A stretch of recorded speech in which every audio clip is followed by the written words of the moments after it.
Hola, ¿qué tal? Buenas noches. Vamos a comenzar el espacio de este martes con el que se inicia la semana para nosotros, bueno, pues afrontando ya lo que es prácticamente los últimos días del mes de junio. La lluvia ha vuelto en forma incluso de tormentas en ocasiones, aunque el calor, bueno, pues todavía es importante. Sensación de bochorno, en una palabra. Bueno, aquí comienza el programa de esta noche que, como todos los martes, se compondrá de entrevistas personales variadas. Tocaremos varios sectores. Tocaremos desde la hostelería más tradicional en Oviedo, con el restaurante más antiguo de la capital asturiana.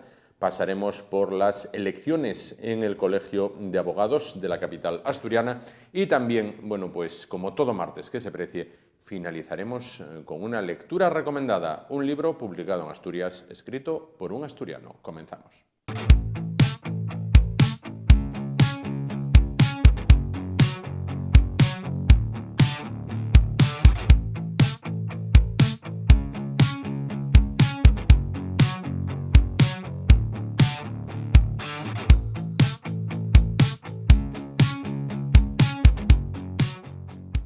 Bueno, pues continuamos en nuestro tiempo de entrevista y lo hacemos como venimos haciendo pues en los últimos días, entrevistando a los distintos candidatos que concurren a las elecciones al Ilustre Colegio de Abogados de Oviedo. En esta ocasión, en esta noche, es tiempo para mantener entrevista, para mantener una charla con Carlos Cima. ¿Qué tal? Buenas noches. Hola, buenas noches, Juan. ¿Qué tal? ¿Cómo estás? Bien, aquí vamos, conociendo distintas candidaturas. ¿Por qué decide dar el paso al frente, Carlos Cima? Pues mira, te voy a contar. Una de las cosas que además ponemos en nuestro programa y en nuestra página web, que es la de tucolegio.nuestrocolegio.com, es precisamente eso. Era el abandono que en los últimos años había llevado a cabo el colegio del colegiado, sí, que es al que va dirigido la labor del colegio directamente.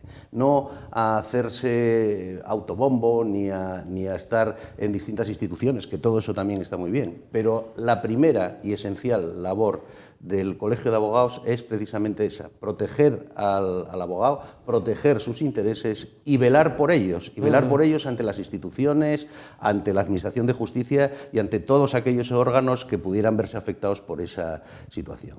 También otra de las cuestiones, y que también ponemos de relieve en nuestro programa, es el acabar con el monopolio que se venía haciendo por parte de unos determinados grupos de abogados del colegio de abogados, del propio colegio. ¿A qué se refiere con el monopolio? Pues mire, sí, se lo voy a explicar. Desde la elección de Enrique Valdés hace ya 16 años, sí, un grupo, vamos a llamarlo, de personas que además ahora patrocina la candidatura de Antonio González Busto, han estado en los entresijos del colegio, en muchas ocasiones sin dar la cara y beneficiándose de determinadas cuestiones, como era el centro de estudios y otras vamos a llamarlo, pseudo situaciones paralelas al colegio de abogados, dentro del colegio de abogados, ¿no? Y con eso es con lo que queremos acabar. Es decir, el colegio tiene que estar en manos de los colegiados, tiene que estar en manos de que se pueda celebrar juntas generales ordinarias. La Junta General Ordinaria ha sido sustituida desde esa época por una asamblea permanente, sí, que se supone que es la única que sabe las cuentas del colegio. El resto de colegiados no tenemos ni idea de cuáles son las cuentas del colegio. Es más, no podemos ni siquiera participar en la aprobación o no de esas cuentas. Y no podemos tampoco participar en la elaboración del presupuesto del Colegio de Abogados, presupuesto que es esencial para las políticas colegiales, porque si no hay un presupuesto y ese presupuesto no va dirigido a fomentar precisamente aquellas actuaciones que son necesarias para la abogacía, difícilmente podemos progresar. Esas son una de las cuestiones, o las dos cuestiones esenciales para dar este paso. Claro. ¿Quiénes forman su candidatura? Pues ¿Quiénes acompañan?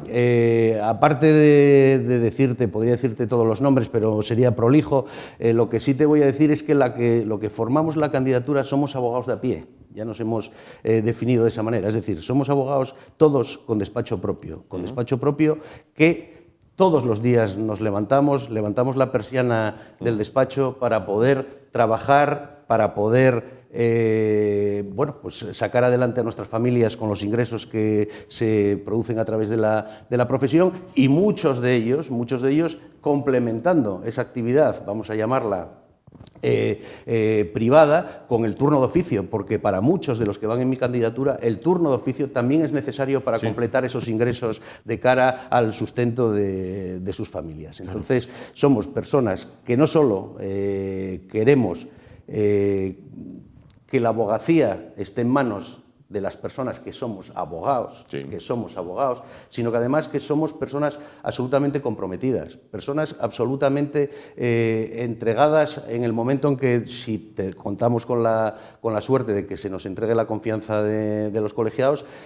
podamos el luchar por esas actuaciones que te decía son necesarias para el devenir de la abogacía, tanto actualmente como en el futuro. Claro. Bueno, ¿cómo les está afectando la huelga?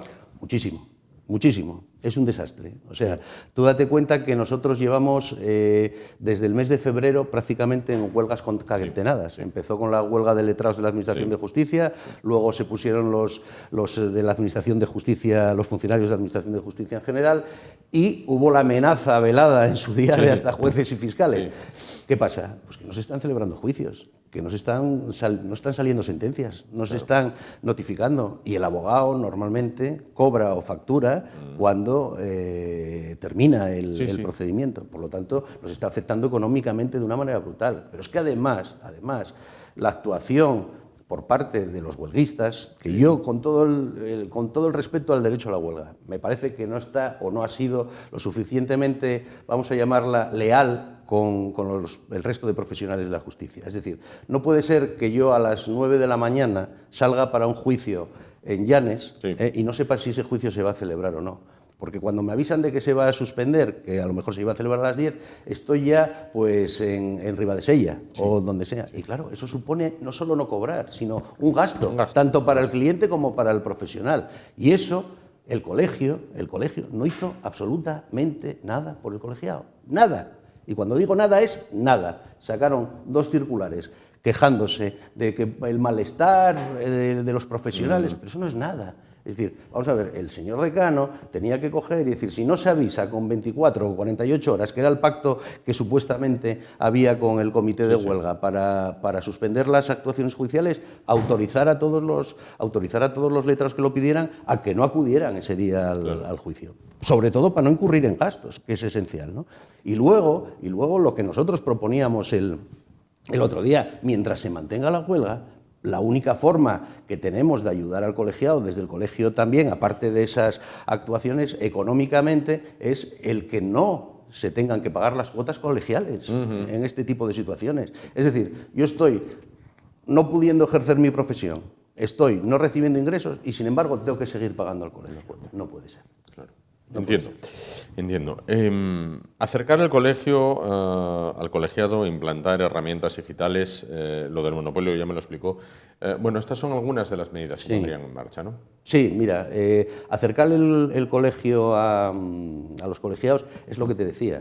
Es decir, no puede no haber una Junta General Ordinaria a la que puedan acudir todos los colegiados a dar su opinión sobre las cuentas, sobre el presupuesto o sobre cualquier otra cuestión que pueda ser importante para la abogacía. No puede ser que una asamblea permanente de 39 personas represente a un colectivo de más de 2.000 ejercientes. Y que yo estuve en la última Junta General Ordinaria, en la cual además le habían tumbado esa asamblea por cuestiones políticas a la actual Junta las cuentas, y éramos 12 personas, 12 colegiados. ¿Por qué? Porque nada puedes decidir, nada puedes opinar. Pero es que es más, de la Junta de Gobierno había 4, Juan. De 13 había 4 en esa Junta General Ordinaria. ¿Qué pasa? Es que durante los últimos 16 años se ha estado en el ostracismo absoluto. Es decir, como no iba nadie, las juntas eran simplemente el decano contando a sí mismo y a sus amigos lo que había hecho durante el año. Una cosa demencial. Eso no es fomentar la participación. Fomentar la participación es todo lo contrario, es que todos los colegiados vayan cuando quieran al colegio, hagan sus propuestas, las hagan por escrito, las hagan verbales o las hagan como quieran. Y sobre todo que haya unos órganos que establecen además estatutariamente, pero que tengan funciones y que tengan de verdad actividad. No puede ser que una Junta solamente se reúna para escuchar al decano, no. Tiene que ser que la Junta pueda decidir algunas cosas y eso es lo que nosotros proponemos. En cuanto a al tema digital, no solo una de las propuestas que nosotros hacíamos o una de las enmiendas que nosotros hacíamos en los estatutos era precisamente, y para fomentar al hilo de esa participación, el tema del voto digital en las elecciones. Eso es esencial hoy en día. Hoy estamos votando como en el siglo XIX, es decir, en urnas, con papeletas, que está muy bien que exista también, pero hoy en día con un certificado digital se puede votar desde el despacho. Eso fomentaría la participación y de verdad llevaría a cabo que los colegiados eligieran a los representantes que realmente quieren, no de los que se preocupan de llevar voto, vamos a llamarlo, ya cogido o voto cautivo, que es como ha venido funcionando durante estos últimos años el Colegio de Abogados. Comprendo. El turno de oficio, se refería antes a él, ¿tiene toda la atención que merece? ¿Habría que darle una vuelta? Hay que darle 100 vueltas. 100 vueltas. 100 vueltas, no solo una, Juan. Mira, te digo, no solo está mal retribuido. Las cantidades que se cobran por determinados procedimientos son ridículas, por llamarlas de alguna manera, además, ridículas. No se está pagando la disponibilidad, es decir, hay personas que tienen que estar disponibles durante 24 horas para hacer cualquier tipo de actuación de asistencia al detenido y si no son llamadas no cobran nada. Resulta que yo no puedo marcharme con mi familia o el compañero correspondiente no puede marcharse con su familia ese fin de semana porque tiene que estar disponible y resulta que al cabo de ese fin de semana cobro cero. Eso no puede ser. Luego también hay otra problemática y es el funcionamiento de la Comisión de Justicia Gratuita. Las justicias gratuitas se están reconociendo hasta 2 años después de haberse solicitado y resulta que si después de que se te abonó ese turno en plazo se deniega la justicia gratuita para esa determinada persona, te lo descuentan del siguiente pago. Sí. No puede ser, es decir, una cosa que yo ya cobré, ya generé, ya hice, resulta que la tengo que devolver a la administración. Claro. No puede ser. Es decir, hay que agilizar la Comisión de Justicia Gratuita, no puede eternizarse la denegación o concesión de las justicias gratuitas y, evidentemente, eso no puede afectar a los derechos económicos de los compañeros. Claro. Para ejercer es obligatoria la colegiación. Efectivamente. Es decir, hay quien acaba la profesión, quien acaba de estudiar la profesión, tiene que colegiarse. ¿Contemplan servicios para los nuevos colegiados? Mira, como sabes, para acceder los nuevos colegiados, una vez superado el máster de abogacía y el examen de estado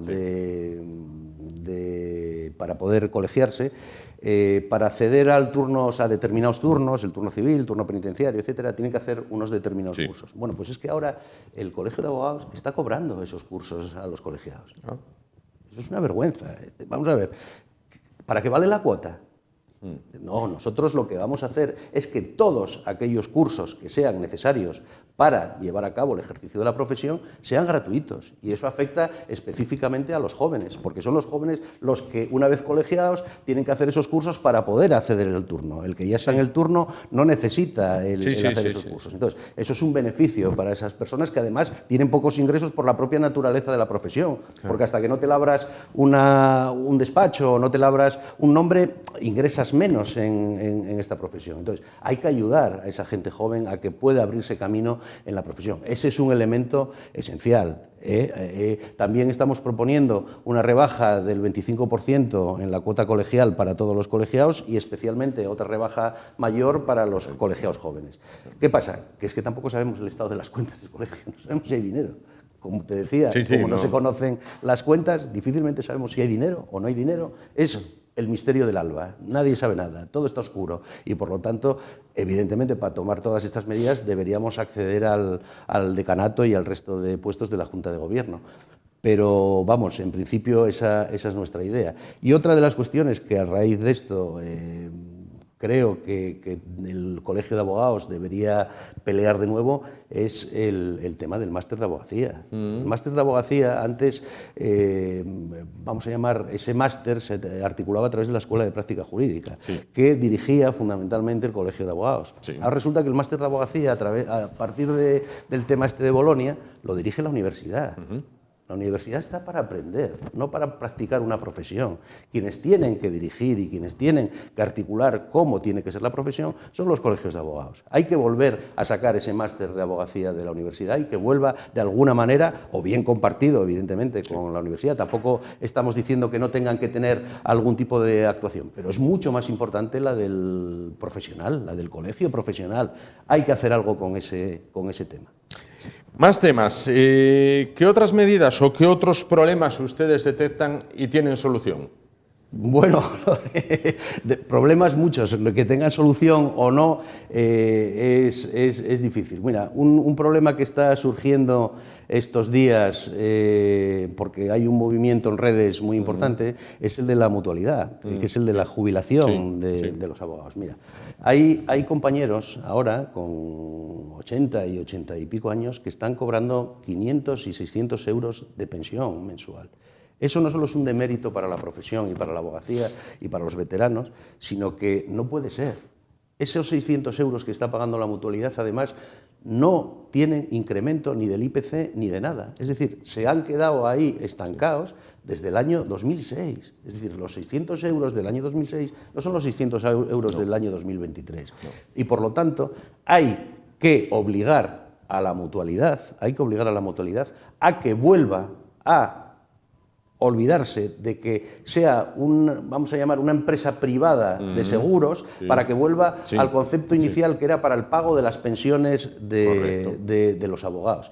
Y esas pensiones no solo que sean dignas, sino que además serán incrementadas. Yo no puedo estar viviendo durante 12 años con 600 euros al mes sin que se me revise por el IPC o por cualquier otra... O el índice que sea. Pero el que sea, pero evidentemente tiene que actualizarse. ¿Qué otros temas hay que ustedes detecten con problemática grave y que tengan algún tipo de solución? Como te decía, problemas hay muchos y soluciones puede haberlas o no, pero hay que intentar por lo menos solucionar esos problemas. Hay en estos momentos, y que se está moviendo mucho a través de redes sociales, la problemática de la mutualidad de la abogacía, que es aquella que paga las pensiones a los abogados que no estén en el régimen del RETA o el régimen común de la Seguridad Social. ¿Qué pasa? Que es que se están pagando pensiones a compañeros que tienen ahora mismo 80, 82 años de 500 y 600 euros mensuales, Juan. Y eso no solo es un demérito para esas personas como profesionales, sino también para la propia profesión. Es decir, no puede ser que un abogado esté cobrando esas pensiones ínfimas. ¿Qué ocurre? Que es que además esas pensiones ni siquiera se revalorizan con el IPC anual, están congeladas desde el año 2006, porque la mutualidad en ese año, legalmente o por lo que fuera, se convirtió en una especie de empresa privada de seguros. Y ¿qué ocurre? Que lo que antes se concebía como un sistema de pensión estilo seguridad social para los abogados desapareció y ahora es un sistema de aportación simplemente a un fondo de plan de pensiones que cobras cuando te jubilas, ¿no? Eso no puede ser. Esas pensiones tienen que revalorizarse, hay que obligar a la mutualidad a que revalorice esas pensiones y, por lo tanto, el que la jubilación de los abogados sea digna y sea acorde con la profesión que estamos ejerciendo. La mutualidad lo único que dice es que es por normativa legal, simplemente se escuda en eso. Ya, pero es que lo que habrá entonces es que luchar para que cambie la normativa. Lo que habrá es que presionar al gobierno para que esa normativa se adapte a lo que realmente se quería cuando se formó la mutualidad. Y entendemos que esa es una labor que tiene que hacer el colegio porque, evidentemente, a través del Consejo General de la Abogacía, que tiene miembros en la mutualidad, tiene que hacer esa labor. Claro.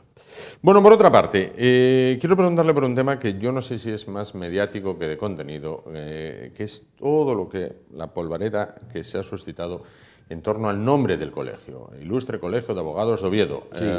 Bueno, pues partidarios de cambiarle el nombre, partidarios de mantenerlo. Yo no sé si aquí hay tema, no tema, o mira, si yo para mí es una polémica artificial. Es decir, polémica artificial en el sentido que desde el colegio se articuló mal desde el minuto uno. Mira, cuando esto surge, cuando era decano Cuesta, Sí. Y no se sabe por qué, precipitadamente, viene de Madrid y dice que, bueno, que va a someter a referéndum el cambio del nombre de Colegio de Abogados a Colegio de Abogacía, cuando, en principio, no había habido, o se había mostrado por parte del colectivo, ninguna inquietud a ese respecto. Se hace mal porque legalmente estuvo mal hecho, es decir, se hizo un referéndum cuando realmente lo que supone la modificación estatutaria es a través de una Junta General Extraordinaria, nunca un referéndum. Bien, se hace ese referéndum y por H o por B, democráticamente elegido, sale que se mantenga el nombre. ¿Cómo está?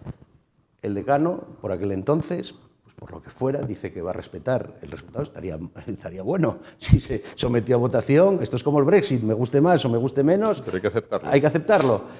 Y dice que lo va a defender. Bueno, pues bien, cuando se propone ahora otra vez de nuevo por la Junta de Gobierno actual, la que preside Albo, la modificación estatutaria, resulta que intentan colar de rondón en la modificación estatutaria el cambio de estatutos del Colegio de la Abogacía. Vamos a ver, lo que tú tenías que haber propuesto era el estatuto del Colegio de Abogados de Oviedo. Y si había alguien que no estaba de acuerdo con ello, que presentara una enmienda a esos estatutos diciendo que se cambiara la denominación de nuevo por Colegio de Abogacía.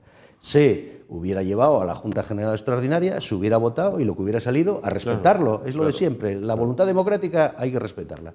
¿Qué pasa? Que se hizo mal. Pero es que luego encima, en la propia prensa, salió el decano diciendo un día que es que era por obligación legal el cambio de nombre. Bueno, pues es que si es por obligación legal, no hay nada que votar, ni nada que cambiar. Sin embargo, al día siguiente sale el secretario de la Junta diciendo no, que es una recomendación del Consejo. ¿En qué quedamos?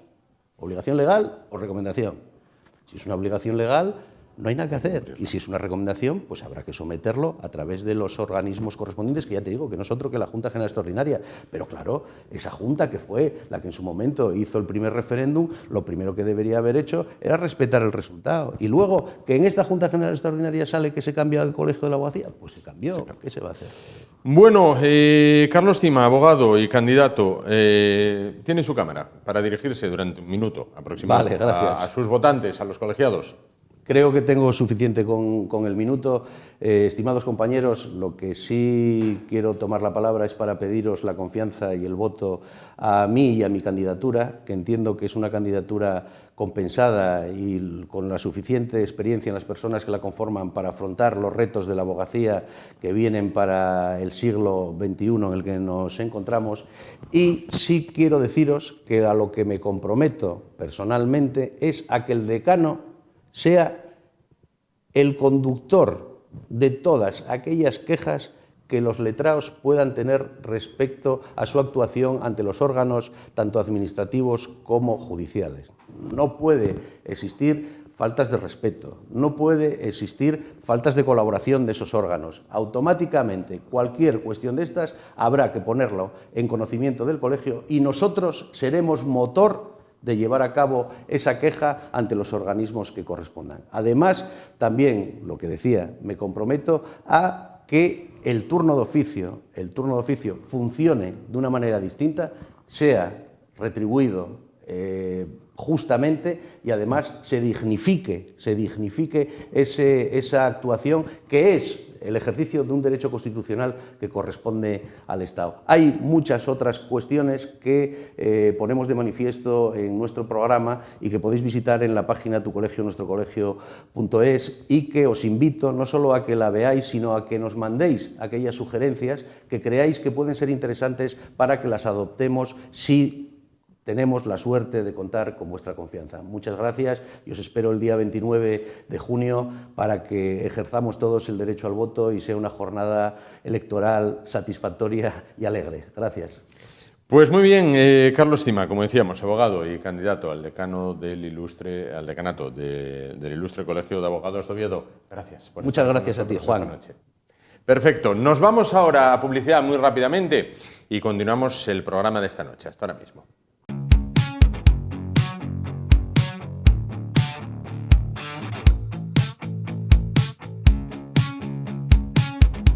Bueno, vamos a continuar el espacio de esta noche, vamos a cambiar totalmente de asunto y vamos de nuevo, bueno, pues a continuar con ese recorrido que hacemos por algunos de los negocios más emblemáticos de Oviedo y de Asturias. En este caso toca la capital asturiana y nos vamos a centrar en el sector de la hostelería. Vamos a hablar a continuación, bueno, pues con el responsable del restaurante más antiguo de Oviedo. Bueno, y ahí ya entramos en palabras mayores.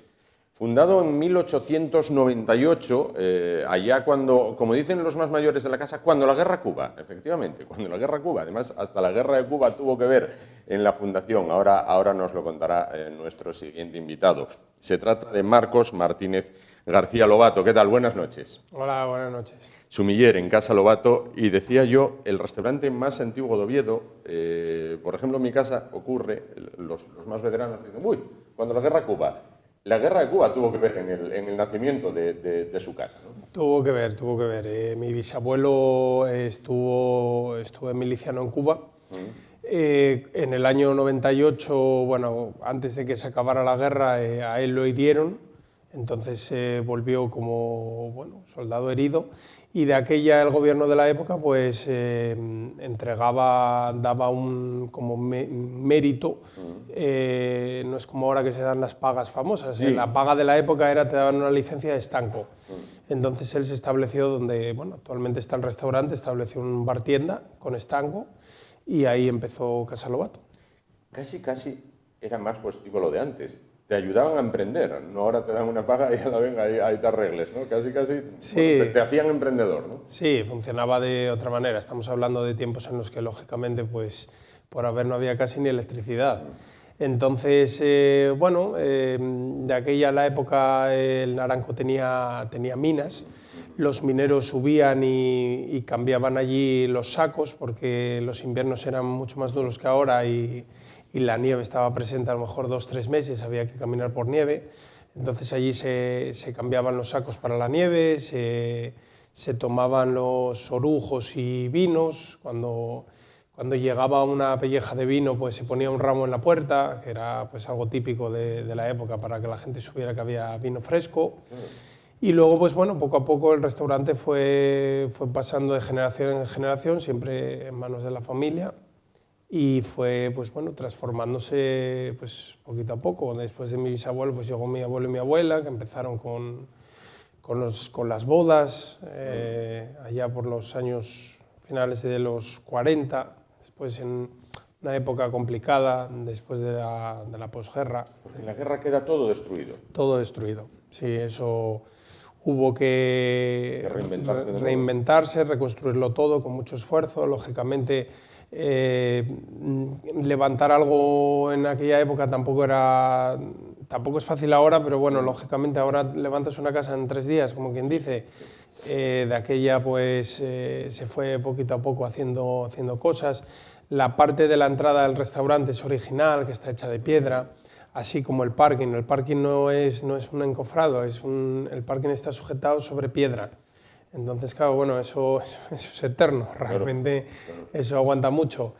Bueno, eso, mis abuelos empezaron con el tema de a dar bodas y eso, hay mucha gente que está celebrando, bueno, ahora bodas de oro muchas, pero sí. Todavía queda algún cliente que está celebrando más de 60 años de boda y se casaron allí. Y bueno, después de aquella, el restaurante empezó a coger, era un restaurante para dar bodas, difiere mucho de cómo es hoy en día, lógicamente, porque antiguamente la boda era una celebración donde la celebración en sí era ir a comer y comer bien. Sí. Y se hacían bailes, los fines de semana no existían las discotecas, claro. se iba a los bailes. Y el restaurante pues bueno, empezó a coger mucha fama porque bueno, mi abuela estaba en la cocina y elaboraba ciertos platos, pues mi abuelo iba en moto a Cudillero, que de aquella Cudillero era una buena aventura también. Sí. Y de allí traía merluzas, traía piscín, entonces bueno, se empezaron a coger mucho auge platos que a día de hoy todavía nosotros, mis hermanos y yo, mantenemos en la carta, como puede ser el piscín al angostao, la merluza a la cazuela. Y luego, poquito a poco, pues bueno, después con mi abuela está mi madre también en la cocina, pues bueno, se seguía trabajando y dando bodas. El negocio tiene, digamos, 2-3 puntos de inflexión fuertes. Uno es después de la guerra, otro es en los 80. En el 84 aproximado, ¿no? En el 85 se reabrió, 85. Sí. Yo nací en el 84, en el 85 se hizo una reforma integral prácticamente, bueno, pues de todo, excepto la estructura del restaurante. Y la tercera es en el año 98, que con motivo del centenario del restaurante pues se amplió y se construyó lo que es hoy día nuestro comedor principal, comedor para eventos.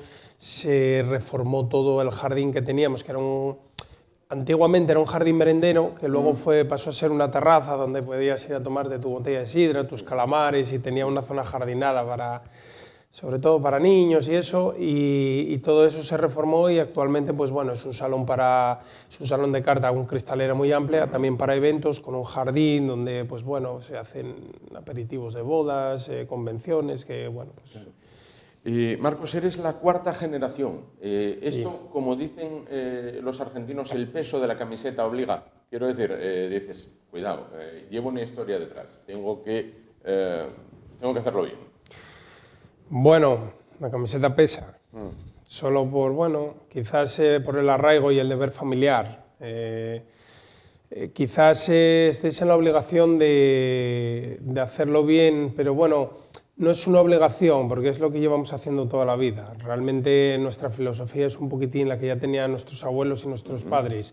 Estábamos hablando que mi abuelo en el año 50 iba en moto a Cudillero a buscar las merluzas, entonces bueno, eso ya te indica un poco el sello de calidad que pueda tener la casa. A día de hoy nosotros intentamos tener un restaurante actualizado que vaya con los tiempos, pero manteniendo un poquitín la esencia y la calidad de antaño, que es lo que hoy día quizás el cliente valora por el hecho de que bueno, la hostelería, el mundo en general está cambiando, pero más particularmente la hostelería, y la gente a nosotros nos lo dice, que pues bueno, el restaurante que se basa en producto, pero que tenga la cocina actualizada, con instalación, buen servicio. Hoy día cuesta encontrarlo, por desgracia, por una serie de factores que, bueno, pues, de todo tipo, ¿no? De local, de personal, de inversión. Entonces, bueno, nosotros intentamos mantener esa esencia, y luego, pues bueno, quieras que no, pues el trabajo duro del día a día. Eso, la hostelería tampoco tiene muchos secretos, pero una de ellas es estar muy encima. O sea, realmente no es un negocio que... Yo creo que ningún negocio funciona solo, porque bueno, no hay ningún negocio que funcione solo, pero bueno, quizás la hostelería sea una cosa de estar muy encima, de cuidar bien al cliente. A mí, tengo escuchado muchas frases en la hostelería, pero sí que es cierto que hay una que dice que lo puedes estar haciendo bien toda la vida, pero el día que lo haces mal, lo anterior ya no vale. Claro. Entonces, bueno, pues sí que tienes esa obligación y ese arraigo. A día de hoy, pues bueno, yo soy cuarta generación, debería casi ser la quinta, porque bueno, mis hermanos me sacan muchos años, mi hermano mayor me saca 20 años, entonces realmente yo estoy por detrás, soy la cuarta. Sí. La quinta, pues bueno, viene por detrás, mi hermano tiene un crío y una cría, y bueno, nosotros siempre lo decimos, que no, si a ellos les gusta y quieren seguir, pues fenomenal, pero tampoco hay que obligarles a que tengan ese peso encima. Si lo quieren bien, y si no, pues bueno, claro. A ver, claro. La verdad la andadura ya es larga, sí. Y bueno, esto ya sabes cómo funciona. Sí. Bueno, por otra parte, vamos a ver, están muy centrados en esta época, entiendo, en bodas, comuniones. ¿Cómo se está desarrollando esa campaña?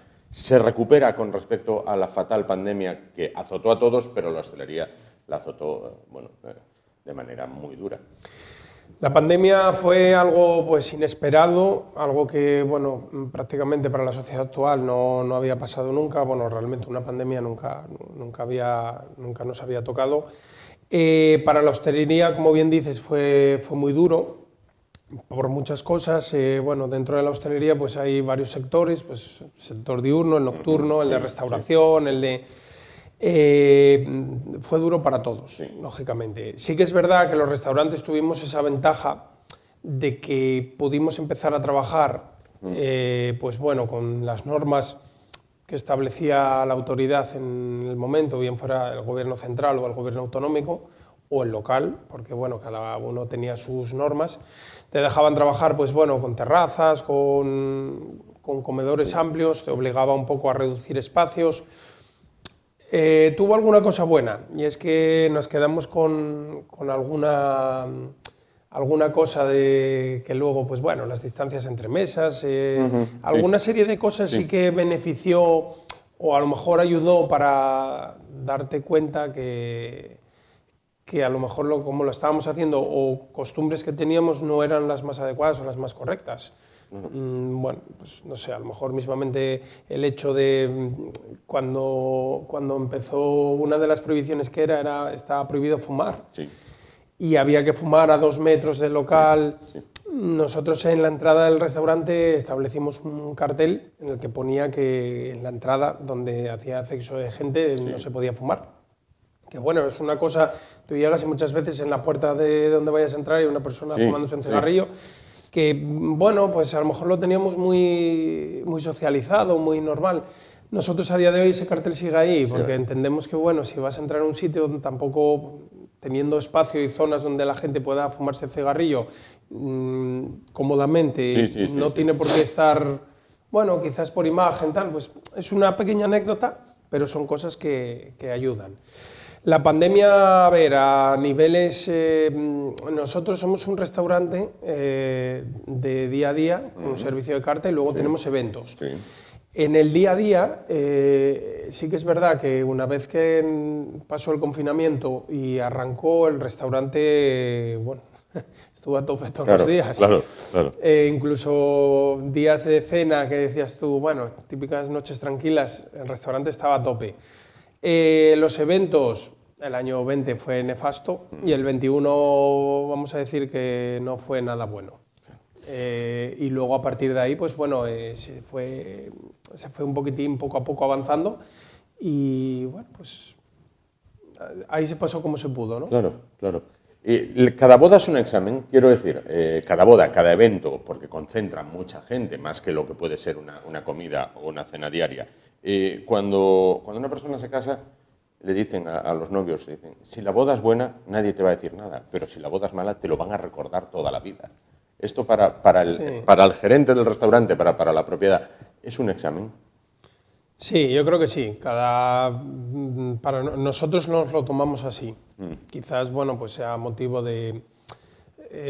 yo tengo amigos que siempre me dicen, joder, cuando me dicen voy de boda, vas a comer fenomenal.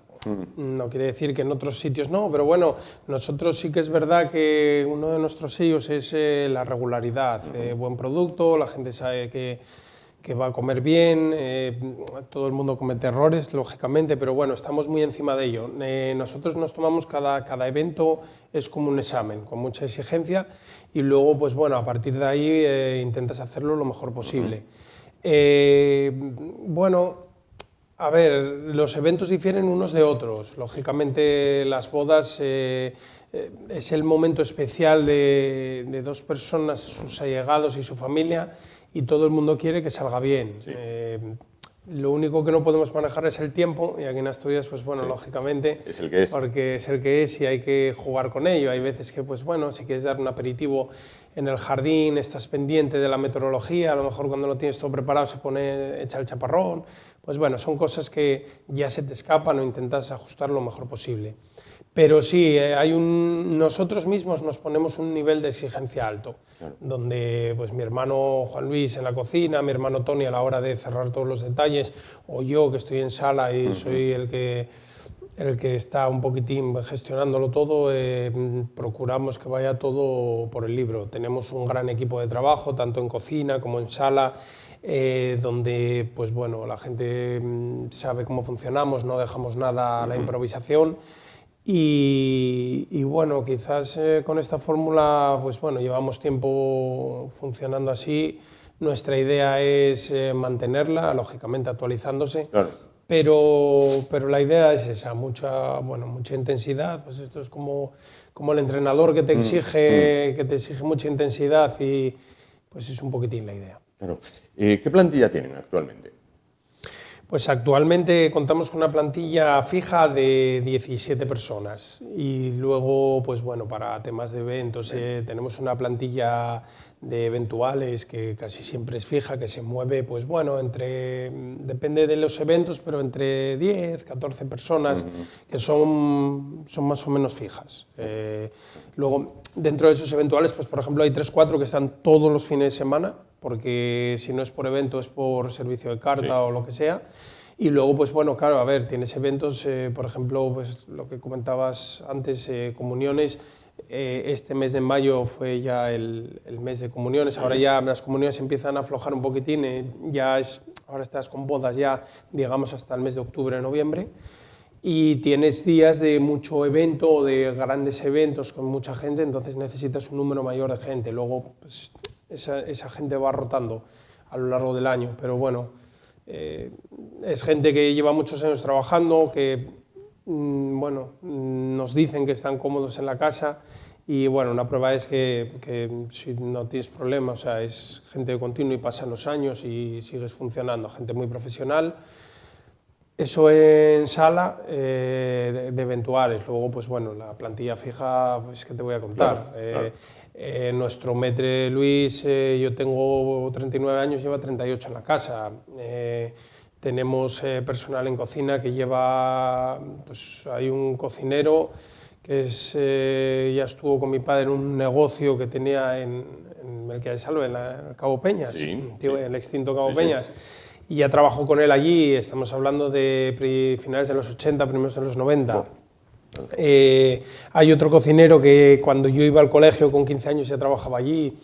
Tenemos, bueno, lo que hoy día en hostelería ya se ve poco. Ya se ve poco. Es decir, personal que tiene una trayectoria larga en un mismo establecimiento. Hoy día, pues bueno, pasa mucha rotación, llegas un día, nosotros, que nadie está libre de ello, pero sí. Luego por detrás, pues bueno, hay gente que entró en los últimos años, gente joven, que pues bueno, pues va sumando años. En sala tenemos gente que entró, el último entró antes de la pandemia, anterior pues ya va sumando 6, 7 años. En cocina más o menos lo mismo, un chaval que entró en prácticas, mi hermano le gustó, entró de ayudante de pinche, partida de postres, ahora ya está en otras partidas, se van moviendo porque lógicamente hay rotación. Claro. Y bueno, pues la verdad, el éxito de un restaurante lógicamente es la exigencia que te pongas y la gestión que puedas tener, pero si no tienes un buen equipo humano, no haces nada. Pues lógicamente... O haces poco. Algunos de sus compañeros de profesión se quejan, dicen, a la hora de contratar no hay. Y además está en prensa, dicen, oye, se necesita gente en hostelería, no hay. Sí, es un problema, es el talón de Aquiles ahora mismo de la hostelería, es un problema endémico que tiene ahora mismo la hostelería, sobre todo aquí en Asturias, una vez que llega el verano ya es el vox populi, se necesita personal para la campaña de verano, en la que, pues bueno, sobre todo los sitios de costa, necesitan, porque la demanda de turismo es mayor. No quiere decir que Oviedo no tenga demanda de turismo al ser interior, porque al contrario, o sea, lo que es hotelería está hasta arriba y la hostelería en Oviedo funciona a tope. El problema es, bueno, pues falta de profesionalización, la gente no quiere hostelería. Y todos esos problemas que derivan en falta de personal y que, pues, como bien explica la prensa, no se pueden abrir comedores, no se pueden abrir terrazas, hay negocios que no pueden arrancar porque no hay personal, es un tema que debería de hacerse mirar profundamente. O sea, realmente habría que mirar cuál es el problema, de dónde viene. Quizás, pues bueno, lo que es patronal de hostelería, sindicatos, autoridad, bien Principado de Asturias, bien gobierno local, deberían de sentarse y básicamente porque este problema no es lo típico de coges y lo metes debajo de la alfombra y esto va a ir a más, porque lleva años que va a más y va a llegar un momento que no va a haber gente para trabajar. Hace unos años, Ferran Adrià hizo un comentario que, bueno, tuvo mucha repercusión y decía que una persona que sea profesional de hostelería con conocimiento, él particularmente lo especificó en los camareros. Y él decía que un camarero con conocimiento de sala, con unos conocimientos quizás de vinos, que, bueno, sabiendo, iba a ganar mucho dinero. Y es que eso ya lleva tiempo pasando en otros países y España va camino de ello. O sea, realmente tú ahora, mismamente en Madrid, en la capital, llegas con conocimiento de, voy a decir de sala, con unos conocimientos básicos, pero bueno, que te mueves bien, sabes atender, sabes de qué va esto de la hostelería y te pregunta, a ver, ¿cuánto quieres? Porque no hay... Ferran Adrià lo dijo hace tiempo y hubo controversia y a día de hoy, pues bueno, eso está pasando. Entonces, claro, va a llegar un momento, pero aún así hay mucha gente que aún ofreciendo no quiere. Entonces, quizás, perdón, habría que plantearse, pues bueno, cambiar, no vamos a decir cambiar las normas, pero a lo mejor hay que sentarse y decir, bueno, a ver, esto hay que replanteárselo de otra manera o quizás el tema de horarios. Yo, por ejemplo, yo soy un enamorado del País Vasco. Yo cuando voy a Donostia, a San Sebastián, después de las 9:30 no cenas en ningún sitio. No. Bueno, Difícil. pues encontrar algo, pero las reservas es que están muy afrancesados. Sí, puede ser, pero es una filosofía distinta. Yo no critico, cada uno en su negocio puede hacer lo que quiera.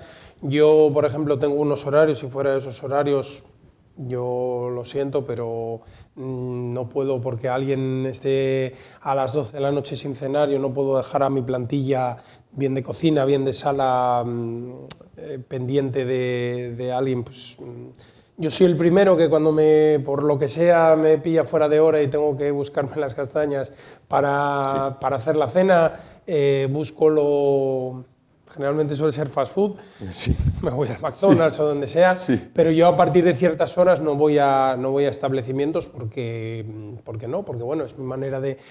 Que, insisto, no critico al que da de cena tarde, ni al que va a un sitio tarde, para nada. Cada establecimiento tiene sus horarios y sus normas.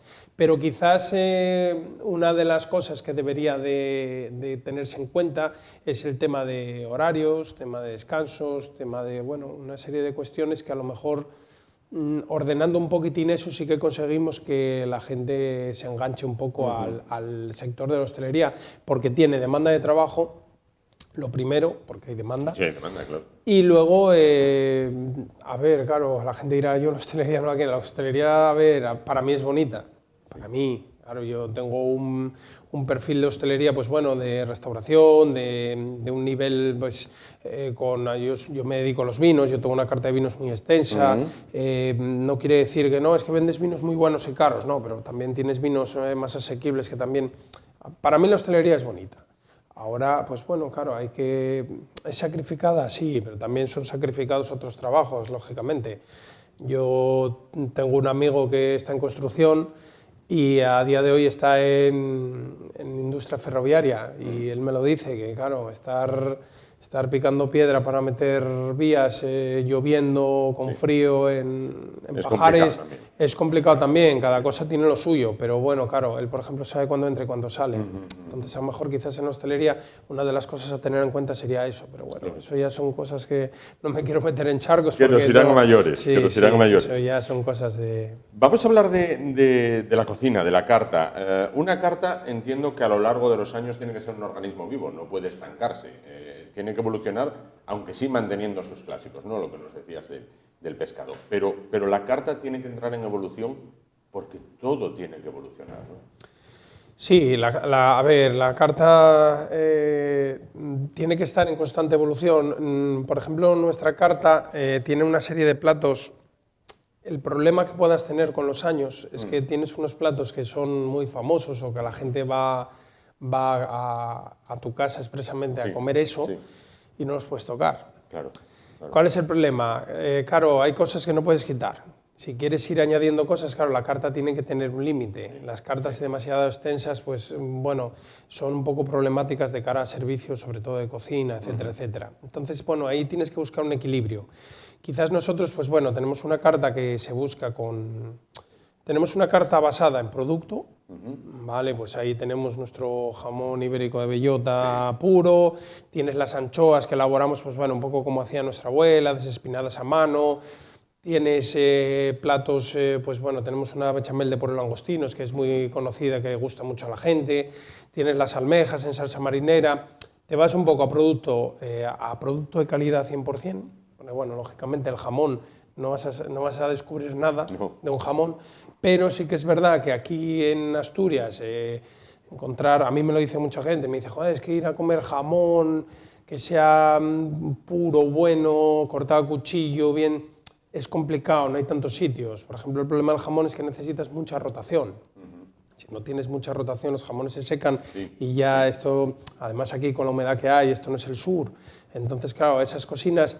Y luego, pues bueno, vas metiendo platos en carta pues que le vas dando una evolución. Por ejemplo, lo que hablábamos antes de la merluza a la cazuela, ahora pues la merluza la elaboramos con una salsa, con un rousse de ajo. Pero, por ejemplo, la lubina, tenemos la lubina al Roquefort, que es uno de nuestros platos más demandados, o el solomillo al foie, claro, esas cosas tienes que tenerlas siempre ahí. Entonces, bueno, vas jugando con ello, vas trayendo pescados para tener fuera de carta. Hay veces que tienes rodaballos, que entran rodaballos de 8, 9 o 12 kilos para hacer a la plancha, que la gente te demanda pescado fresco para plancha.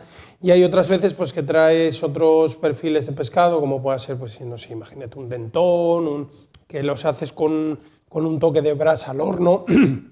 O puedes traer, nosotros, por ejemplo, trabajamos ternera asturiana, IGP. Y luego, pues ahora lo que son los entrecôts, trabajamos una ternera, una finlandesa, ¿vale? Lo que llamamos el vacuno mayor, las carnes rojas, que está muy de moda, que son carnes muy sabrosas, que a la gente pues le das otra opción saliéndote de lo habitual. Claro. Entonces, bueno, sí que tiene que haber una constante evolución, pero en nuestra evolución tenemos que tener cuidado, o sea, no es llegar y a saco paco decir, venga, aquí vamos a romper con todo, no. Tienes que vas sacando cocinas, tal, pero allí muchas veces te llegan clientes y te van a lo de siempre. Es más, clientes que a lo mejor te van a más de una vez por semana por tema de negocios, tal, y no te salen... De lo suyo. No, no te salen de lo suyo. Bueno, no, eso también está bien. ¿Han hecho ustedes el chocolate un arte? Mi hermano. Sí. Eso es cosa de mi hermano Juan Luis, sí. Es chocolatier, estuvo, bueno, estuvo tiempo en Francia, en París, en Barcelona, con Pierre Hermé, estuvo con, bueno, sé que en Barcelona estuvo con otro chaval que no me acuerdo ahora el nombre, bueno, de la mano de casas como Valrhona, con las cuales, pues bueno, empezó a hacer su propia chocolatería, bombonería, y a día de hoy, pues bueno, tiene mucha repercusión y tiene mucha fama, tanto, pues bueno, todo eso, los bombones como los postres. Bueno, siempre se dice que un buen cocinero tiene que ser un buen repostero, la verdad, yo doy fe de ello, porque sí que es verdad que tiene mano, y luego en el restaurante, pues, es más, hay gente que sin ir a comer al restaurante te llama que quiere comprar los bombones. No, lógicamente no somos una bombonería, entonces, bueno, nuestra idea es elaborar para consumo interno. Nuestra idea no es ni ponernos a competir con grandes casas de repostería, confitería que hay en Oviedo, ni nada de eso. Es, pues bueno, meramente tenemos una línea, es una línea que mi hermano pues, es muy afrancesada, y con la que, bueno, que buscamos abrir un poquitín nuestro mercado dentro de nuestra clientela. No, pues bueno, ir poco a poco y darte a conocer, pues te puedes dar a conocer por muchas cosas, pero bueno, pues ese es otro apéndice que tiene el restaurante. Oye, la gente que viene de fuera, sobre todo en verano, ¿en Asturias se come bien? Quiero decir, ¿se van con la sensación de qué bien he comido en general? Sí. Sí, porque bueno, Asturias es un destino, para el que está fuera, es un destino bastante atractivo. por bueno, muchas cosas. Siempre decimos de León para abajo, ¿no? Entonces Asturias tiene verde, Asturias tiene, bueno, sol no mucho, pero Asturias lo que tiene es una cocina muy cuidada. Siempre se dice que en España el norte guisa, el centro asa y el sur fríe. Entonces quizás nosotros tenemos algo distinto a lo que tienen los demás. La gente, sobre todo de Madrid para abajo, Madrid, Extremadura, Castilla-La Mancha, Andalucía, se viene a Asturias y viene a cena enfabada. Cena enfabada, que seguramente tú ni se te ocurriría. No se me ocurriría nunca. No se te ocurriría, a mí tampoco.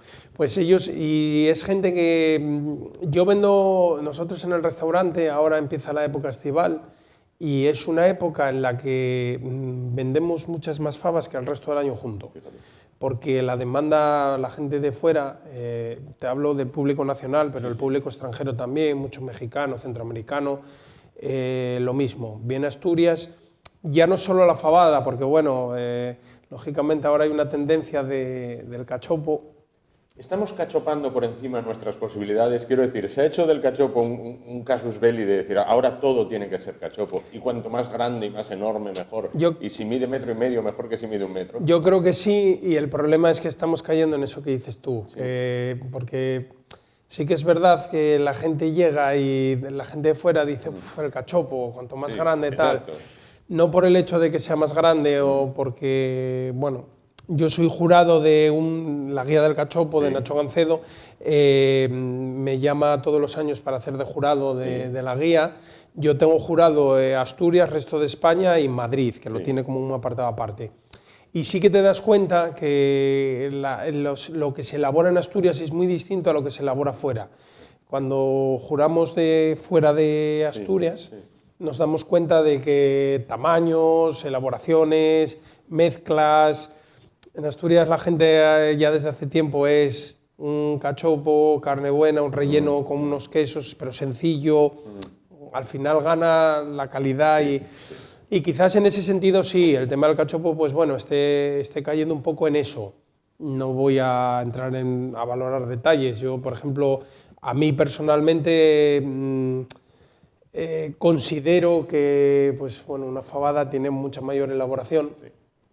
Y quizás, a pesar de que el cachopo está ahí, la gente, yo creo que es nuestro plato estrella de la cocina dentro de todos los muchos que hay.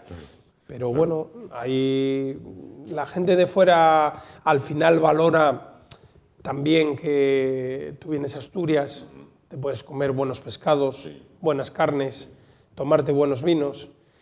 Y para el que viene de fuera, sobre todo para sitios como pueda ser Madrid, la capital, es barato. Entonces eso también es un punto. Y luego hay que tener en cuenta de que, bueno, oye, nosotros no nos vamos a comparar Cataluña, País Vasco, porque tienen esa influencia francesa y grandes restaurantes, pero Asturias tiene grandes restaurantes y yo creo que vamos muy de la mano en el País Vasco, en lo que es elaboración, en lo que es platos, tenemos calidad de producto. Por ejemplo, el gallego tiene mucha calidad de producto.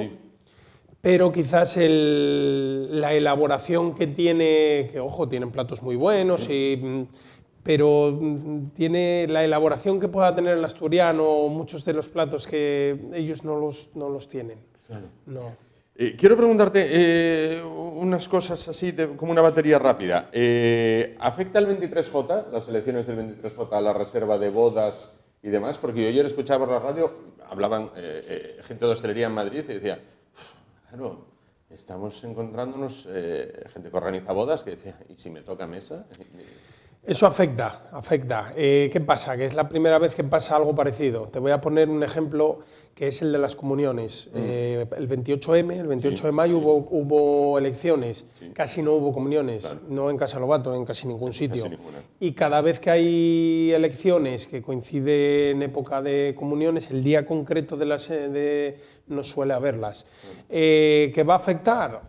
Afectará probablemente. Afectará, pues bueno, pues a alguien le tocará la mesa y no podrá acudir a un evento que tenía programado. Pues, ¿qué pasa? Claro, con una comunión tú sabes que puede haber elecciones y puedes jugar con la fecha. esto nos cogió por sorpresa a todos. Entonces, claro, los novios que hayan elegido esa fecha para casarse tendrán que jugar con ello, apañárselas. Apañárselas, sin duda. A partir de ahí, pues bueno, yo espero que no nos acarree ningún problema, pero bueno, hombre, lógicamente espero que no me suspendan nada, pero bueno, no creo que... Yo entiendo que la Junta Electoral, si tú tienes planeado casarte con unas reservas, igual que comentaban en la radio que si tienes reservas de aviones o lo que sea para irte de vacaciones, te exime, entiendo que unos novios que se van a casar pues les eximirá también. Otra cosa es que algún invitado le caiga. Pero bueno, a ver, las elecciones, si no me equivoco, son de domingo. Sí. Hombre, yo ahora de memoria mi agenda no me la sé, pero básicamente las bodas suelen ser de sábado. Entonces, bueno, en ese sentido, otra cosa es que venga gente de fuera que al día siguiente le toque una mesa electoral y no pueda viajar. No puedes. Eso ya es otra historia, pero bueno. El festejo se prolongue.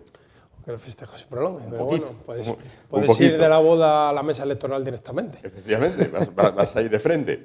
Bueno, 300 referencias de vinos, Sí, aproximado. más o 300 menos. referencias de vinos. Su pasión, además de la hostelería, es el Real Oviedo. Sí.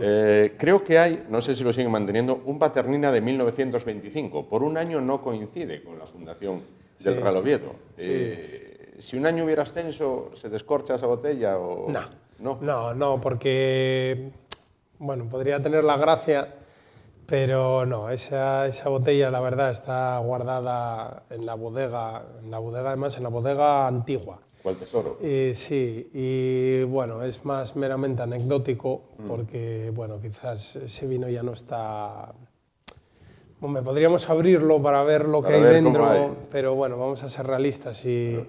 Pero bueno, en base a la pregunta tengo que decir que tengo una botella, bueno, tú sabes que las botellas de vino son de 75 centilitros, 3/4. La que es doble es el Magnum, el doble Magnum, el Year One, que son 6 litros, el Matusalén. Yo tengo una guardada desde hace años, que son 16 litros. 16 litros de botella. 16 litros de botella. Es además, bueno, se dice, no hay problema, es un Sierra Cantabria que me regaló a través de los propietarios de la bodega, los hermanos Seguren, la cual tenía la etiqueta bastante estropeada, porque es una botella que costaba moverla y se rajó un poquitín. Y en una visita que hizo al restaurante Marco Seguren, que es el enólogo, el que elabora los vinos, me mandó etiquetas nuevas para pegarlas en la botella encima de las viejas.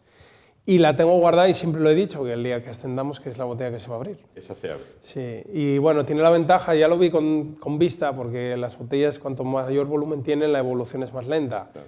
Entonces, bueno, ya lo vi yo venir, entonces dije, bueno, voy a coger la más grande de todas por si se alarga en el tiempo. Por si acaso se va alargando. Se está alargando, pero bueno, claro. Esperemos que sí, la abriremos, la abriremos. Han visitado su casa Plácido Domingo, Jesús Gil, en paz esté, David Summers, Corbalán, y creo que Corbalán, que tuvo que comer en sitios maravillosos, tuvo unas palabras muy elogiosas para su casa, ¿no?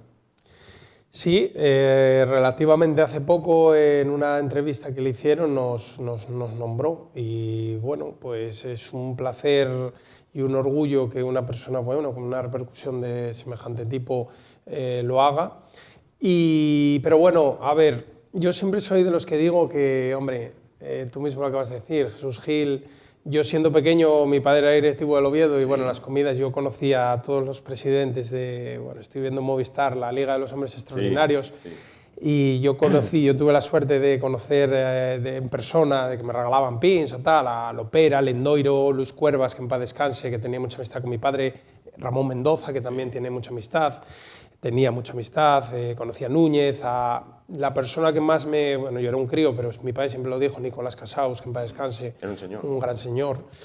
Entonces, bueno, oye, toda esa gente, igual que, pues bueno, cantantes, personalidades, cuando vienen los premios Princesa, antiguamente Príncipe, pues sí que es gente que pasa por el restaurante y para ti es un orgullo, pero bueno, yo soy de los que dice que al final el orgullo es también, pues que, yo qué sé, imagínate una pareja que ahorra todo el año para ir a celebrar puntualmente una cosa y habla muy bien de ti, aunque no salga en la prensa. Hoy día con redes sociales cambia un poco la historia. Eso te quería preguntar. Cuando se es cuarta generación, el tema de las redes sociales, Instagram, Facebook, Twitter, todo esto, ¿cuesta a la generación anterior decir, oye, hay que estar en esto, o es algo que te dicen, venga, adelante, si tú lo consideras, dale, porque hay en distintos negocios, que mantenemos entrevistas y tal, hay responsables de tu edad que dicen, me costó que la generación anterior entendiera que había que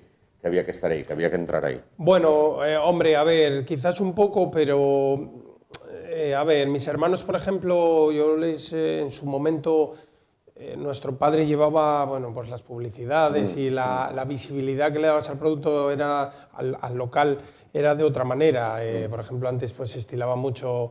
Mi padre tenía un cartel en la entrada del aeropuerto en llegadas, tenía monopostes en carreteras, publicidad en autobuses o en los tickets de la hora. Sí. Todo eso, si te fijas, muchas veces ahora, bueno, el ticket de la hora ya casi ni se saca. No, ya casi no. El del autobús, bueno, sí, funciona, pero bueno, los carteles, todo eso ahora ha cambiado. Al final las inversiones se hacen sobre todo en redes sociales. Yo en su momento se lo dije a mis hermanos y mis hermanos, pues bueno, lo entendieron y tiramos para adelante. Mi padre quizás era el que, bueno, creía menos en ello, pero sí que con el tiempo se dio cuenta, pues nosotros, bueno, al principio yo lo movía un poquitín, pero claro, llegó un momento que nos dimos cuenta que eso teníamos que dejarlo. Tenemos una empresa que es especializada en ello, que nos mueve todo el tema de redes sociales, etcétera, etcétera.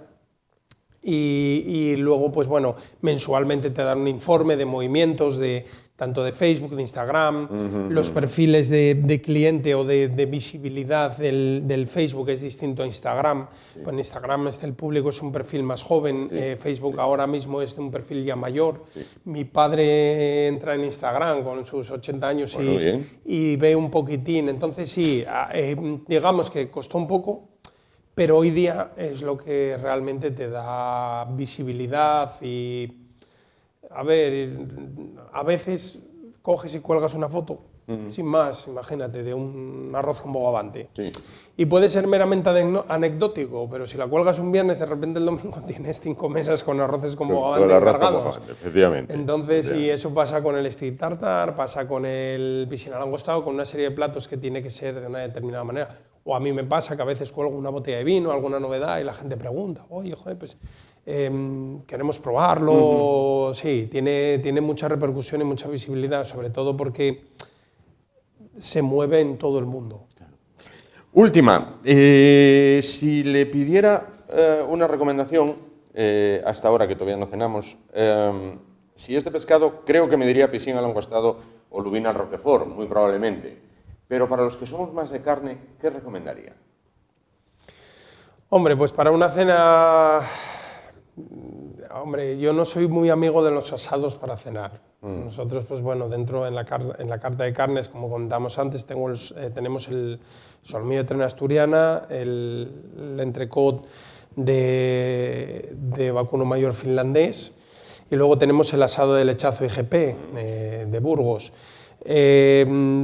Luego, fuera de carta, está en la carta, pero es siempre por encargo. Tenemos el stick tartar, que lo hacemos de ternera asturiana, se elabora delante del cliente con mucho mimo, pero con mucha repercusión, porque cada vez que sacamos y hacemos uno, pues todo el mundo mira.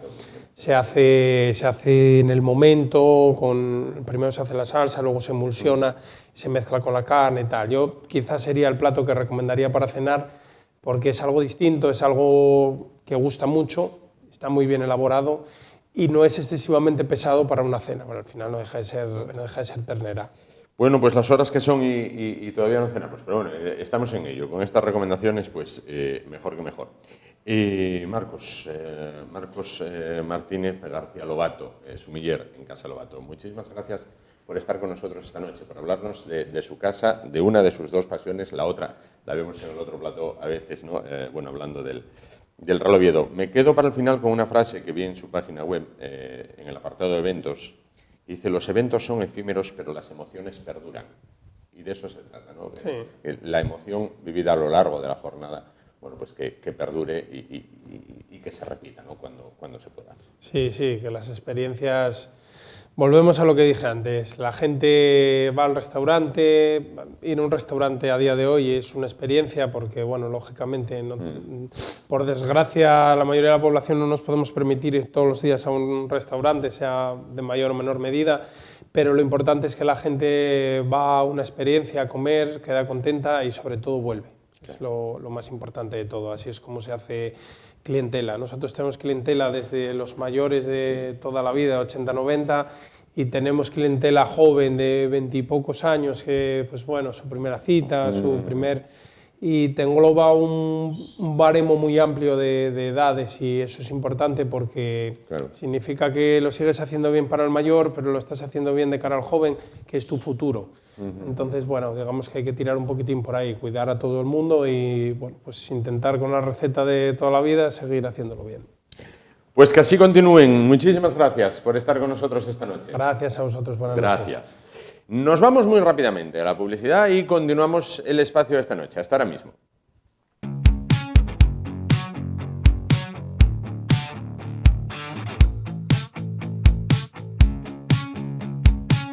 Bueno, pues para finalizar el programa de este martes, en el que hemos tenido prácticamente de todo, bueno, pues vamos a recuperar una vieja costumbre que nos paralizó las elecciones, como lo paraliza todo y lo que está por llegar, que es la de finalizar la noche de los martes hablando con un escritor asturiano que haya publicado, bueno, pues aquí en Asturias. Y en esta ocasión, bueno, pues tenemos con nosotros a Cristian Franco Torre. ¿Qué tal? Buenas noches. Buenas noches. Cristian Franco Torre, que nos trae dos libros, estos dos, en formato muy pequeño, un formato tanto en la textura de la tapa como en lo que es el libro por dentro, que recuerda muy mucho, le decía yo antes cuando nos están colocando los micros, a aquellas novelitas del oeste que había en los kioscos. No sé si las sigue habiendo, ¿no? Ahora en los chinos, ¿vale? En los chinos, las hay ahora. En los chinos, sí, fíjate, es una cosa muy loca. Los chinos pueden para todo. Vale, había, yo creo, dos versiones, la del oeste para ellos y otras como de tema romántico para ellas. Bueno, había también de ciencia ficción, había también, bueno, había un poco de literatura de género, literatura pulp. ¿No? Es verdad que aquí,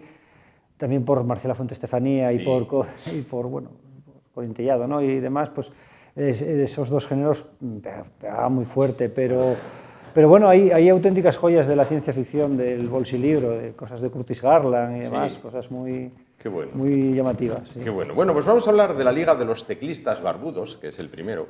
Voy a leer un poco. La extraña muerte por estrangulamiento de Lord Oliver Gates parece ser un caso más de aquellos a los que se enfrenta habitualmente Sherlock Holmes. Pero ese crimen y los que seguirán pondrán a prueba su pericia. Un relato recuperado por Franco Torre de la biblioteca personal de John Watson. Después iremos con la segunda parte. Pero bueno, en el primero, ¿qué nos vamos a encontrar entonces, más allá de lo que yo leí? Bueno, son dos pastiches holmesianos, ¿no? Son aventuras de Sherlock Holmes, que escriben otros autores, en este caso yo, tratando o no de replicar un poco los modos de Doyle. Y bueno, yo realmente... Todo esto empezó como un juego. Nosotros tenemos una tertulia, yo soy de Noreña y tenemos una tertulia allí que quedamos un grupo de amigos pues una vez a la semana desde hace 12, 13 años. Sí. Imagínate de lo que hablamos. Y somos sherlockianos, quedamos para hablar de Sherlock Holmes y de otras... un grupo de sherlockianos en Noreña. Sí. Es una cosa... Somos sherlockianos, fans de Rory Gallagher y luego nos gusta el baloncesto. Entonces, bueno, quedamos un poco una vez a la semana para poner en común todas estas parafilias. Sí. Y un poco como un juego empecé a escribir este relato hace muchos años ya. Y luego empecé a preparar una segunda parte y bueno, aquello durmió en un cajón hasta que Orfeus Ediciones Clandestinas empezó a lanzar este proyecto de mini clandestinos, que trata un poco de recuperar aquella esencia de los bolsilibros. Y entonces nada, hablé con los editores y lo preparamos. Y así fue un poco como surgió. Bueno, la historia es una historia pues muy canónica, ¿no? Con Watson de narrador y con Sherlock Holmes por las calles de Londres tratando de resolver unos asesinatos. Sí. Pero bueno, surgió todo en un concierto, ¿no? ¿En un concierto? En un concierto, sí, en un concierto de Quique González. Y el telonero era Alfredo González, que era que llevaba barba, entonces era un teclista barbudo. Sí. Y lo que pasó fue que después de estar Alfredo González en el escenario, salió Quique González con su banda y había otro tipo con barba que yo dije, joder, es otra vez Alfredo González. Pero no, era otro. Sí. Entonces hasta el final del concierto, que salieron los dos a saludar y los veías, no caías en la cuenta de que era otro tipo distinto.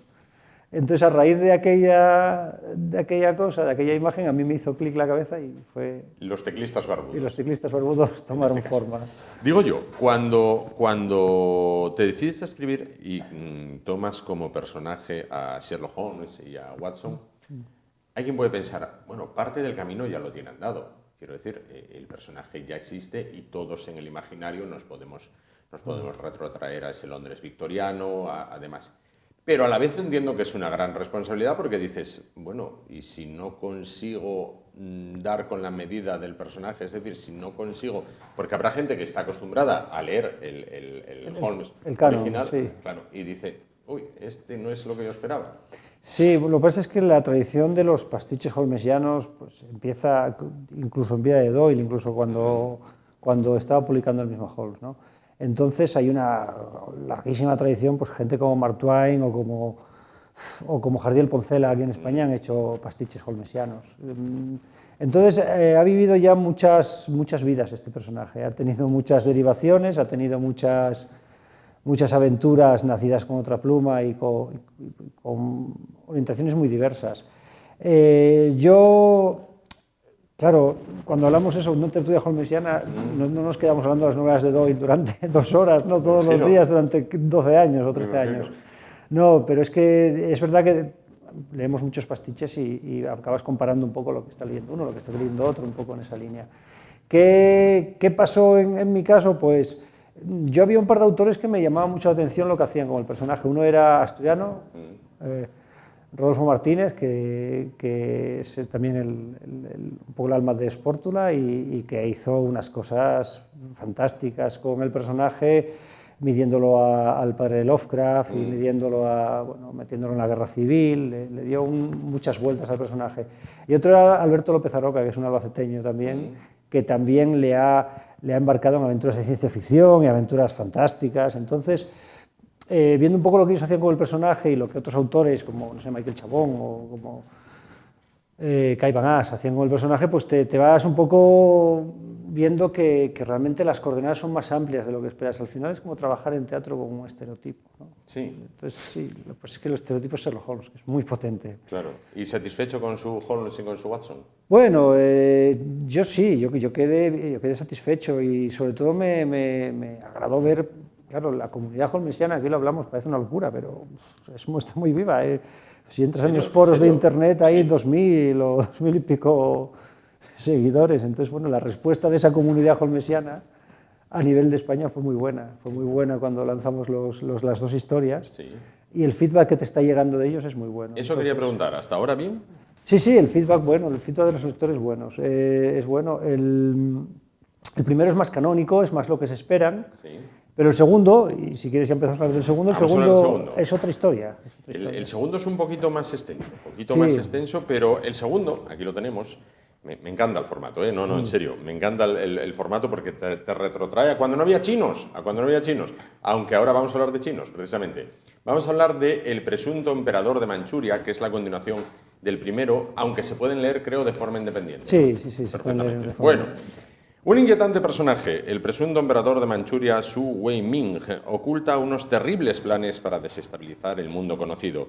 Con una aventura que comienza en el Himalaya, Franco Torre revela las incógnitas pendientes de su anterior relato, la Liga de los Teclistas Barbudos. Y como decía Mayra, hasta ahí puedo leer. Bueno, esto, una trama de conspiración internacional para acabar con el mundo, parece aquellas películas que había también de aquel chino, ¿cómo se llamaba? Fu Manchu, ¿no? Fu Manchu, sí, que siempre iba a acabar con el mundo, pero nunca acababa el hombre. Sí, esto es un poco esa idea, es la idea de crear un villano cogiendo pues también los arquetipos de las novelas estas del peligro amarillo, ¿no? De estas de la amenaza amarilla y todas esas novelas pulp. Entonces coges un poco del emperador Ming de Flash Gordon, que tiene mucho que ver en la historia, coges un poco de Fu Manchu, coges un poco del Ra's al Ghul de Batman, lo mezclas todo y te sale esto. Entonces, bueno, mi idea era hacer una novela de aventuras. A mí me gustan las novelas de aventuras desde siempre. Entonces yo quería coger una novela de aventuras y meter allí a Holmes y a ver qué pasaba. Y eso es un poco, cambio el narrador, lo que me permite también cambiar el tono de la historia y cambiar un poco la forma de contar las aventuras y es un pulp puro, es una novela de aventuras empieza en el Himalaya y acaba en Londres y por el medio se recorren todo medio mundo, ¿no? Medio mundo, en este caso. Esa es un poco la idea. Sí. ¿Recomendados ambos dos para quién? Bueno, obviamente el público objetivo son los que les gustan las aventuras de Sherlock Holmes, pero bueno, el primero es un libro más policíaco puro y el segundo es una novela de aventuras que yo creo que es accesible a todo el mundo, no tiene mayor misterio. Es muy disfrutable, por ejemplo, para un público cinéfilo porque hay varios guiños cinéfilos y para el público que haya crecido leyendo novelas de aventuras, que haya crecido con Sandokan y con Julio Verne y con Las minas del rey Salomón, pues yo creo que el que se sienta cómodo en esas coordenadas se va a sentir cómodo con esta segunda historia. Se siente con este Fu Manchu, no, con el Su Wing Ming. Sí. No hay 2 sin 3, dicen. Sí, bueno, no, ahora estamos preparando para la colección otra historia, pero es una especie de parodia de True Crime, todavía le estamos dando una vuelta al título. Y de Holmes es que me han pedido alguna cosa más, yo creo que es una comunidad muy activa, entonces estoy dándole vueltas a un par de continuaciones, pero con calma. De momento eso, estamos preparando otra novelita que espero que saquemos este verano, si va bien la cosa, si tenemos viento de cola. Y después sí, volveremos a Holmes porque además es un universo muy grato, ¿sabes? Es un universo muy agradecido al escribir y es una comunidad en la que yo me siento cómodo, para la que me siento cómodo escribiendo. Claro. Porque cuando estás en esa tertulia que nos dices en Noreña de holmesianos y ellos, digo, los demás integrantes, sabiendo que escribes estas historias, dan mucho la vara con Franco, incluye esto, oye, mete esto otro. No, puedo decirte que les doy a leer los libros para que me los revisen. Tenemos un compañero, Iván Fernández, que además es una enciclopedia andante de Sherlock Holmes, se lo ha leído todos los pastiches del mundo, entonces yo, por ejemplo, me preocupaba mucho al principio, ya sabes que la biografía de Holmes es un poco conflictiva, ¿no? Sí. Entonces me preocupaba mucho que encajaran perfectamente dentro de la cronología de los relatos del canon y dentro de lo que sabemos, porque además el canon Doyle hacía algunas trampas a veces, te solapaba cosas y es verdad que hay alguna biografía por ahí, algún esbozo de biografía, pero suelen ser problemáticas. Entonces yo, por ejemplo, a él le pasaba los libros y decía, mira a ver si esto me encaja bien, yo quiero situarlo justo aquí entre estas dos aventuras, mira a ver cómo lo ves. Y él me lo revisaba, y otro, Pablo Miñarro, me revisaba también un poco hacía una revisión más de lector-editor, ¿no? Un poco, le daba vuelta, decía, esto aquí tienes alguna repetición, aquí tal. Entonces ellos las van leyendo, porque al final ese es mi objetivo primario, son mis amigos, ¿no? Entonces ellos las van leyendo, las van viendo cómo va la historia, y a veces les cuento, pues estaba pensando hacer esto otro, pero no son para nada pesados. Bueno, ¿dónde nos los podemos encontrar?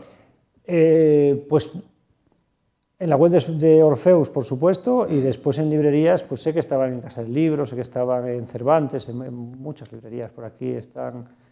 Lo distribuye estos libros, así que está por toda la región, se puede encontrar con relativa facilidad o pidiéndolos al librero que tengas de confianza. Claro. Oye, ¿es difícil el tema de escribir y publicar en Asturias? Depende no sé, cómo lo hagas. Yo tuve mucha suerte porque caí de pie con Orfeus, entonces no he tenido ningún problema. Yo antes, bueno, llevo muchos años publicando libros de cine y esos libros, claro, eso en Asturias es más difícil de situar, ese tipo de ensayo cinematográfico, eso ya tienes que ir fuera. Y al final tengo la suerte de que con los libros de cine tengo un editor de confianza que es Shangri-La y pues para estos libros también. Lo importante es que encuentres a alguien con quien estés a gusto y que tengas muy claro que no te vas a hacer rico con esto. Entonces, si encuentras a alguien con quien estés a gusto, que trate bien tus libros y tal, pues eso no debería ser muy complicado. Además, ahora hay muchas editoriales jóvenes que están trabajando otros géneros, como es este caso, que están trabajando con otro tipo de autores y que tienen otras perspectivas, unas perspectivas menos empresariales, más de poder publicar cosas que tengan un público quizá más minoritario, pero igualmente respetable. Entonces, yo no me parece que sea difícil publicar hoy en día en Asturias. Claro. Bueno, solo me queda que invites un poquito a la gente a que se acerque, los que sean ya holmesianos, Sí. y los que, por ejemplo, como es mi caso, que no... Yo me quedé en los Sí. dibujos de Sherlock Holmes, ¿te acuerdas? Más Sí, o menos, sí, claro, los más de- o menos tuvimos que coincidir. Los del estudio Ghibli, ¿no? Los del que cuando era el perro. Efectivamente. Claro, esos son maravillosos. Efectivamente, Son nos ponían los maravillosos. viernes por la tarde. Sí. Ponían los viernes por la tarde. Joder. Salía uno del cole para ir a ver Fantástico. aquellos. ¿Ves? Eso era un pastiche, era un steampunk maravilloso. O sea, a mí me fascinan esos dibujos, sí. Sí. No, bueno, les invitaría a acercarse a las aventuras y acercarse a la colección, porque la propia colección esta de Mini Clandestinos pues ha sacado ya cosas de espada y brujería, ha sacado cosas de ¿Qué me ciencia ficción. dices? Eso sí me interesa Sí, mucho. de Yosune, ha sacado ahora mismo un libro de espada y brujería. Sí, la y, tuvimos aquí. Sí, La tuvimos pues aquí. lo ha sacado hace nada, yo creo que lo está presentando, lo ha presentado en la Feria del Libro de Gijón, vamos. Y también tenemos a Dani Sierra haciendo cosas de ciencia ficción y van a sacar un mini clandestino del oeste ahora, que te va a interesar también. Ahí está. Sí, el 6 de ninguna parte, de Ignacio Pablo Rico. Entonces, quiero decir que se acerquen a la colección porque seguramente encuentren algo que les guste, más allá de Sherlock Holmes, hay otros mundos que pueden explorar. Que hay que explorar. Oye, además entiendo que se leen rápido, se leen cómodo. Quiero decir, el que tenga que desplazarse en alsa o en tren o tal, Sí, sí. puede ir echándole un ojo y Entran en el bolsillo del pantalón, ¿no? y va casi de tirón, ¿no? Sí, decíamos en broma que son libros para ir al baño. Claro. Casi. Sí, son cómodos, el formato es cómodo y luego los editores han trabajado mucho que sea un libro cómodo de leer. Por ejemplo, las tapas, las primeras pruebas que hicimos, las tapas eran muy duras y estuvieron buscando un gramaje específico para que fuera cómodo de leer, el tipo de letra que no fuera especialmente pequeño. Entonces, bueno, son libros que se leen rápido y hemos intentado que se lean fácil, tanto por cómo están narrados como por el propio formato, la propia fisicidad del volumen, que sea un volumen cómodo. Tal cual. Me encanta la frase de Arthur Conan Doyle con el que encabeza sus libros: cualquier verdad es mejor que la duda indefinida. Sí, bueno, eso lo metió Nieves de Orfeus, fue ella la que lo eligió y me la mandó y dije que me parecía perfecto. Adelante, pero bueno, es mérito de ella. Claro que sí. Bueno, pues Cristian Franco Torre, historiador y escritor, muchísimas gracias por estar con nosotros A esta vosotros. noche. Y que esa tercera parte, pues que esté ya ahí, pues cuando esté, que la tengamos aquí de nuevo. Os la mandaremos. Para hablar de ella. Muchísimas gracias, Muchas gracias por estar esta noche con nosotros. Y nosotros llegamos así al final. Bueno, y no, es alto, antes de irme, antes de tal. Si no digo esto, reviento. Elemental, querido Franco. En este caso, ¿no? Elemental, querido Franco. Bueno, eso, llegamos al final. Qué bueno volver a recuperar el tema de los libros después de las elecciones. Bueno, volvemos mañana. Será a partir de las 10 de la noche, ya con el formato habitual de programa, con entrevista personal y también la mesa de debate, de análisis y de tertulia. Hasta entonces, gracias por su atención, ánimo y adelante.